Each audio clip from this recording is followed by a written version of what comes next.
Pour créer un nouveau projet Adobe Captivate de A à Z, cliquez sur l'icône Nouveau projet dans l'écran d'accueil d'Adobe Captivate. La première chose à faire est d'enregistrer ce projet. Notez qu'Adobe Captivate utilise désormais l'extension de fichier .cpt. Le nouveau projet contient déjà une diapositive vide. Une bonne pratique consiste à nommer vos diapositives dans la section supérieure de l'inspecteur des propriétés. Appelons celle-ci Intro. Vous êtes maintenant prêt à ajouter votre premier bloc de contenu. Commençons par un bloc média de type image. Lors de l'ajout d'un tel bloc de contenu, le processus de base est toujours le même. Utilisez l'inspecteur des propriétés pour activer les composants dont vous avez besoin. Choisissez ensuite l'option de conception la plus appropriée. Chacune de ces options de conception offre une disposition différente pour les composants de votre bloc d'image. Choisissez l'option de conception qui se rapproche le plus de la mise en page que vous avez imaginée. Vous pouvez maintenant affiner les propriétés de l'option de conception sélectionnée. Par exemple, j'aimerais que le bouton soit aligné à droite, tandis que le composant légende doit être aligné à gauche. Enfin, vous pouvez remplacer le contenu par défaut par le vôtre. Commençons par l'image. Sélectionnez l'image et cliquez sur l'icône de dossier dans la section Source de l'image de l'inspecteur des propriétés. Vous pouvez utiliser une image provenant de la bibliothèque d'actifs intégrés ou une image personnalisée stockée sur votre ordinateur. Dans cet exemple, cliquez sur Actifs pour choisir une image dans la bibliothèque d'actifs intégrés.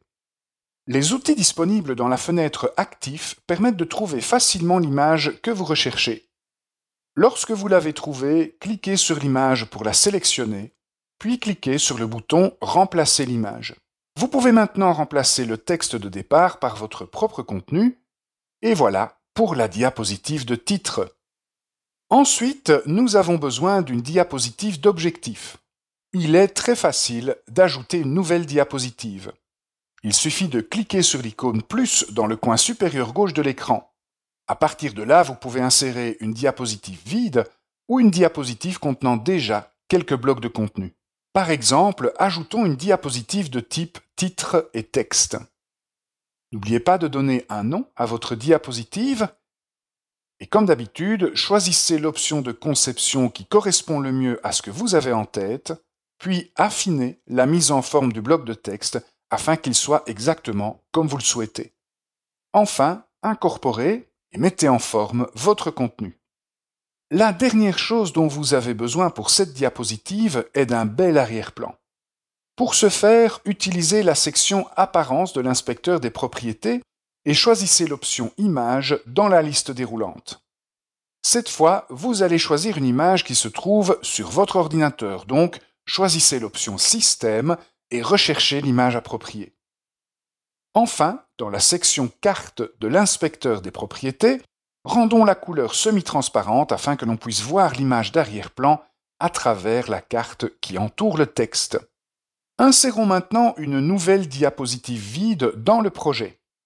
N'oubliez pas de la renommer, puis utilisez l'icône Ajouter des blocs médias pour inclure un bloc vidéo de diapositive. Comme d'habitude, choisissez l'option de conception la plus appropriée et activez les composants nécessaires dans l'inspecteur des propriétés.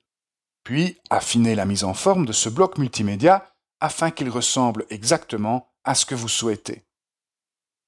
Enfin, remplacez le contenu par défaut par le vôtre.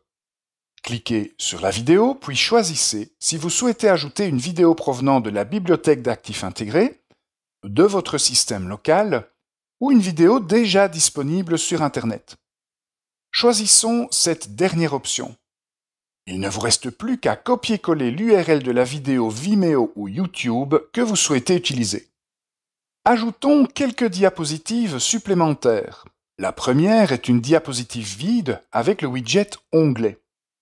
La procédure est la même que d'habitude. Une fois que le widget apparaît sur la diapositive, utilisez l'inspecteur des propriétés pour choisir l'option de conception la plus appropriée et activer les composants nécessaires. Pour le widget Onglet, vous pouvez également modifier le nombre d'onglets. Il est maintenant temps d'insérer le contenu non seulement pour le titre, mais aussi pour chaque onglet du widget. Ensuite, vous avez besoin d'une diapositive de résumé à l'aide de l'option Titre et texte.